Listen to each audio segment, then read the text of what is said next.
Vocês já devem ter visto 1 milhão de memes com a cara da Greta Thunberg e os sonhos que lhe roubaram. De ativista biônica da ONU para a piada internacional foi um passo rápido e, claro, contou com alguma contribuição do típico humor brasileiro. Mas, se neste ficheiro vamos tratar da questão ambiental, não é exatamente por causa da Greta. Vamos falar da situação do Brasil em comparação com o resto do mundo, em face de alguns dilemas ambientais. Será que nosso país polui muito? Quais são os dados a respeito? Qual a situação da causa ambiental ao redor do mundo? Quais práticas o Brasil realiza e poderiam ser evitadas ou mitigadas? Por isso que nós vamos organizar o vídeo sobre fatos e mitos a respeito do Brasil e do meio ambiente. Acesso liberado. Bem-vindo ao Ficheiro MBL. 1. O Brasil não está na lista dos maiores consumidores de carvão. Há uma lista de países que consomem carvão no mundo. Como se sabe, o consumo de carvão é altamente poluente. Nesta lista estão os países mais industrializados do mundo. No topo, claro, a China, com 3,3 bilhões de toneladas de consumo, o que corresponde a mais de 70% da demanda energética do país. Após a China, temos o seu grande concorrente, os Estados Unidos da América, com menos de 1 bilhão de consumo. 45% da sua demanda energética depende do carvão. Lembrando que a demanda energética do petróleo também é muito acentuada na América. A própria Alemanha aparece na lista na 8ª posição, com uma produção já consideravelmente menor e um consumo semelhante. Essa lista mostra que os países industrializados e tecnológicos de ponta, Estados Unidos, China e Alemanha, ainda são profundamente dependentes de formas poluentes de produção de energia. De tal maneira é esse quadro que veremos que esses países se repetem em quase todas as listagens que ainda citaremos aqui. 2. O Brasil não é um dos países mais poluídos do mundo. Em um gráfico da World Health Organization, a Organização Mundial da Saúde, OMS, os países mais poluidores aparecem devidamente categorizados e listados em ordem. A tabela mensura a quantidade de PM2.5 na atmosfera, que são partículas finas, sólidas ou líquidas que ficam no ar. As maiores fontes dessas partículas são a queima de combustível nos carros, a indústria e as termoelétricas. Países com grande concentração industrial e políticas frouxas de proteção ao meio ambiente tendem a ter índices de PM2.5 bastante elevados. Países sem essas duas características tendem a ter índices mais baixos. Na tabela da OMS, disparando na ponta, estão países como Bangladesh, Paquistão e Índia. 3 países vizinhos que já formaram uma unidade nacional no subcontinente indiano. São eles os recordistas de poluição. Logo atrás temos diversos países muçulmanos, Nigéria, Emirados Árabes, Bahrein, Kuwait, etc. E a China logo atrás deles. O Brasil não está nem entre os 20 primeiros. Aparece ali no meio, inclusive atrás de outros países da América Latina, como México, Chile e Peru. Em relação ao primeiro colocado, nossa densidade de PM2.5 é cerca de 1/5 menor. Por outro lado, estudos apontam que a concentração de PM2.5 em muitas áreas urbanas é superior ao recomendado pela OMS, o que é um problema mais para as pessoas que nelas moram do que algo que cause um impacto mundial significativo. 3. O Brasil não é um dos países mais poluentes. Em uma outra lista, ficamos sabendo que o Brasil está distante de ocupar uma posição proeminente como emissor de dióxido de carbono, CO2, no mundo. É preciso considerar primeiramente que essa lista não representa os países em termos proporcionais. A emissão de CO2 versus população ou versus extensão territorial, por exemplo. É uma lista absoluta, que toma cada país como uma unidade numérica. Naturalmente, então, pode haver países proporcionalmente mais poluidores que não tenham ficado tão acima na lista.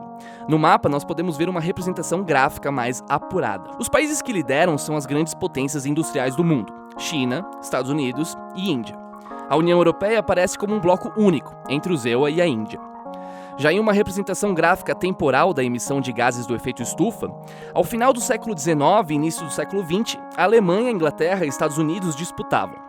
Depois a Rússia ascende e a China junto. Na disputa também tinha França e Japão. Novamente, nada de muito surpreendente. São as nações mais industriais, aquelas que apresentam as maiores intercorrências da industrialização. Com o processo de industrialização no Brasil, acelerado na era Vargas e nos governos nacional-desenvolvimentistas, o Brasil passou a ter alguma relevância nesses gráficos, porém, proporcionalmente pequena dado o seu tamanho e tardia, dada a longevidade da sua história ser similar à longevidade americana. 4. Os oceanos e o plástico. Outro problema ambiental que temos fica menos visível, pois está abaixo da terra, nos oceanos. Falamos da emissão de plástico nos mares. Os impactos disso são extensos, pois é responsável por matar flora e fauna marítima, como mamíferos, peixes e até pássaros. O bisfenol A, composto usado para fazer o policarbonato e resinas epóxi, é utilizado em garrafas de água, refrigerante e outros objetos plásticos e metálicos. É um composto danoso e infecta os peixes. Curiosamente, na lista de países que mais emitem, vemos diversos países asiáticos. O primeiro, naturalmente, é a China. Pelas informações que trazemos, a China é o país mais poluidor do mundo, de acordo com diversos critérios e estatísticas que estamos exibindo aqui nesse ficheiro. Depois da China, temos Indonésia, Filipinas, Vietnã, Sri Lanka. Fora da Ásia, os primeiros países estão na África, como Egito, Nigéria e África do Sul. O Brasil não se encontra na lista dos 10 países que mais emitem compostos plásticos no oceano, apesar do nosso imenso litoral, pegando toda a costa do Atlântico. 5. O desmatamento no Brasil e no mundo. Apesar dessas boas estatísticas, quando o assunto vai para o desmatamento, a situação do Brasil não é tão animadora assim. De fato, há um problema considerável de desmatamento no país. O Brasil foi colocado como um dos países que mais desmata no mundo. Ao mesmo tempo, a área preservada e a área verde do Brasil é, em termos absolutos, bastante extensa. E como conciliar esses dois dados? A resposta para esse aparente paradoxo é bem simples. Temos uma vasta área protegida, entretanto há dois fatores aí. Em primeiro lugar, o fato de uma área ser oficialmente protegida não quer dizer que desmatamentos não ocorram nessas áreas, a contrapelo do que é determinado pelo governo. O desmatamento aqui é ilegal. Por definição, é ilegal, isso é feito em áreas de tal modo que ele não é lícito. Em segundo lugar, embora a área verde do Brasil seja de fato muito extensa, a aceleração atual do desmatamento, ou seja, sua dinâmica é acentuada, a despeito da extensão de área em números absolutos. O detalhe interessante é que a lista que consultamos não se refere ao período do governo Bolsonaro, mas sim ao período que compreende o final do mandato de FHC e a era Lula. Portanto, se há um problema de desmatamento, ele é antes estrutural e crônico do que particular ou atribuível a este ou aquele governante atual ou anterior. Se foi um erro o descaso com que Bolsonaro tratou o assunto, um dado já é certo: ele não começou o problema. O que se mostra nessa lista é a deterioração dos nossos biomas florestais. A Mata Atlântica é destacada por termos apenas 7% da vegetação nativa. A lista também é notável por colocar países que possuem biomas florestais ainda extensos: Nigéria, Tanzânia, Mianmar, Indonésia. A causa disso, provavelmente, é que esses países ainda possuem extensas áreas florestais e, portanto, o desmatamento é mais intenso por lá. Países industriais e tecnológicos de ponta da Europa já tiveram o seu período de desmatamento mais agudo no passado e hoje possuem problemas ambientais diversos, ligados à pujança relativa de suas indústrias. Não à toa, a Alemanha costuma figurar entre os países mais consumidores de fontes de energia não renovável e como um polo de poluição industrial. Isso deve provavelmente ao fato de que a Alemanha é a maior potência industrial da Europa. Ainda assim, temos uma notícia alentadora. As taxas de desmatamento florestal caíram nos últimos 25 anos. Hoje, temos uma aceleração de desmatamento na faixa de 3%. Passamos de 7 milhões de hectares anuais aos hoje 3 milhões. O Brasil, entretanto, figura lá embaixo como país verde, a despeito da ampla área preservada que ainda possuímos, concentrada, como se sabe, sobretudo na região da Amazônia. A estatística destaca que a Finlândia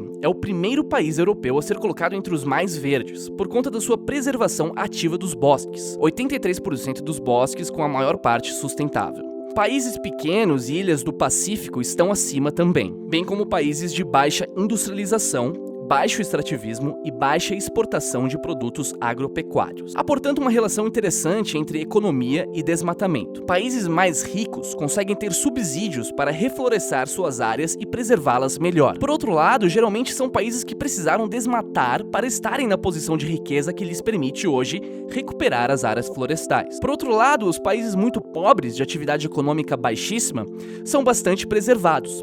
A intervenção antrópica é mínima por conta das baixas exigências econômicas da dinâmica produtiva desses locais. 6. O futuro da energia limpa no Brasil. Tanto o desmatamento quanto a poluição tem muito a ver com a forma como produzimos energia. Há um certo consenso mundial de que o futuro da energia é energia renovável e limpa. O grande estudioso brasileiro José Bautista Vidal, uma das autoridades em produção, foi responsável por circular o país dando palestras a respeito das várias modalidades de energia que o Brasil possui a vocação para produzir. Ele também foi o idealizador do programa Pró-Álcool do governo Geisel e, prestem atenção, de um programa que muito agradaria o presidente Jair Bolsonaro: o projeto Nióbio, para a industrialização do nióbio. Em todo caso, a ideia de Bautista Vidal era garantir uma produção eficiente de energia no país. E essa ideia tem tudo a ver com aquilo que tem sido pensado ao redor do mundo no tocante às energias limpas. Em termos mundiais, uma das saídas mais interessantes e futurísticas ao problema da energia é a energia nuclear. Mas calma, não estou falando da fissão nuclear que acontece em Chernobyl e Fukushima. e apresenta extraordinários perigos que todo mundo sabe. Falamos da hipótese de fusão nuclear.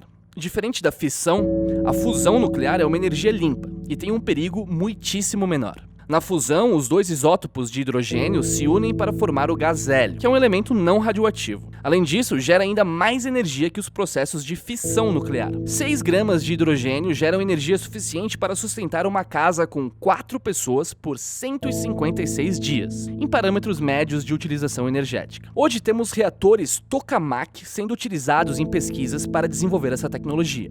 Em um mundo futuro de abundância energética e com as preocupações ambientais tendo cada dia maior espaço no debate público dos países de primeiro mundo, pode ser que começamos a ver pela primeira vez desde a primeira Revolução Industrial do século XVIII a inversão da relação desenvolvimento-natureza. Ao invés de um desenvolvimento às expensas da natureza, um desenvolvimento harmônico a ela. Contudo, os sonhos de utopismo natural não podem nos cegar para as evidências da relação delicada entre economia e preservação. Como vimos nos pontos anteriores, foi a destruição dos biomas e a predação que sustentou o desenvolvimento dos países de primeiro mundo e ainda hoje é em grande medida responsável por eles estarem à frente na indústria mundial. Qual a conclusão, então? O Brasil deve aceitar ajuda estrangeira? A ajuda estrangeira sob justificativa de preservação esconde um discurso ideológico de dominação? Essas perguntas não são de resposta óbvia. O que nos parece claro é que países periféricos com problemas relativos a carências básicas, baixo desenvolvimento técnico, baixa produção industrial, carestia, desemprego elevado, eficiência científica comprometida, pobreza, etc., devem ser vistos a partir de uma ótica diferenciada em relação a países de primeiro mundo. Isso significa que qualquer programa de desenvolvimento para países periféricos, do sul ou do terceiro mundo, como queiram chamá-los, precisa saber sopesar os gravosos problemas econômicos e sociais que eles possuem. O meio ambiente é uma prioridade, mas não a mais importante. O desenvolvimento, que se traduz em melhoria das condições de vida das populações, é essencial. O caso de um país europeu que desmatou ao longo da primeira e segunda revoluções industriais e hoje possui os recursos, tecnologia e ciência fina para enfrentar esses problemas de tal maneira a superá-los e ao mesmo tempo preservar já o seu alto estado de desenvolvimento econômico IDH, é completamente diferente, por exemplo, da Índia, com mais de 1 bilhão de pessoas. A Índia é um país pobre e as soluções tecnológicas para seus problemas ambientais e de desenvolvimento começam a ser delineadas nas últimas décadas. Não é possível ter um único padrão impositivo para todos os países a partir de um consenso internacional que não respeite as diferenças entre os estágios de desenvolvimento desses países. E, obviamente, essas diferenças possuem implicações para as questões ambientais. Caso o argumento ambiental queira monopolizar as virtudes do debate público, logo estaremos sob o novo colonialismo, só que dessa vez pela moral e pelos tratados internacionais, feitos aos moldes de barrar o desenvolvimento dos países periféricos sob justificativas aparentemente humanitárias de preservação natural. E se a decisão governamental do Brasil for aceitar ajuda internacional, é necessário colocá-la em termos que deixem ao nosso país a soberania sobre os seus recursos internos, incluindo aqueles que podem ser explorados na indústria e na produção agropecuária. O nível de restrição deve ser mensurado vis-à-vis o montante dos recursos e encontradas soluções a partir dessa perspectiva nacional. Essa é a resposta que julgamos apropriada quando as polêmicas sobre o meio ambiente eclodem. É o que esperamos como política pública nacional concernente à Amazônia e a qualquer outro problema semelhante. Evidentemente, trata-se de um princípio. O modo como esse princípio será aplicado cabe aos gestores e os técnicos trabalharem. É isso aí, pessoal. Espero que tenham gostado do ficheiro de hoje. Foi um ficheiro mais técnico, mas acho que trouxe bastante informações elucidativas. Deixem seu like, compartilhem esse vídeo e até a próxima. Um abraço.